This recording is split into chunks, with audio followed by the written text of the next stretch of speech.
సత్యజిత్ రే అనే గొప్ప డైరెక్టర్ ఒక సినీ నటికి ప్రపంచంలోనే అత్యంత అందమైన మహిళ అని కొనియాడారు.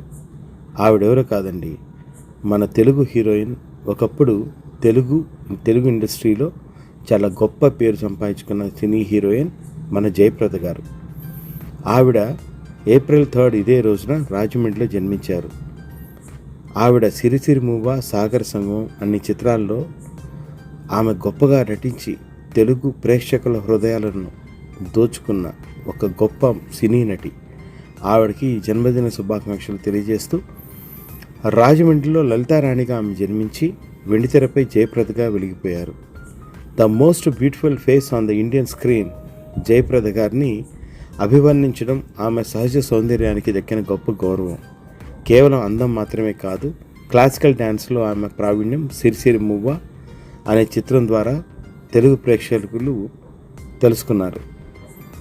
ఆవిడ తెలుగులో పాటు హిందీ, తమిళ్, కన్నడ, మలయాళం, బెంగాలీ, మరాఠీ అలా దాదాపుగా 300 చిత్రాల్లో నటించారు ఆవిడ. ఆమె హిందీలో సర్గం అనే సినిమాతో హిందీ పిక్చర్లోకి ఎంటర్ అయ్యారు. అక్కడ కూడా ఆవిడ అగ్ర కథానాయికగా నిలిచారు. అదేవిధంగా ఆవిడ నటన కాకుండా రాజకీయ ప్రస్థానం కూడా. ఆవిడ పార్లమెంటు సభ్యురాలుగా కూడా రాజకీయ అరంగేట్రం కూడా చేశారు. హ్యాపీ బర్త్డే జయప్రద గారు.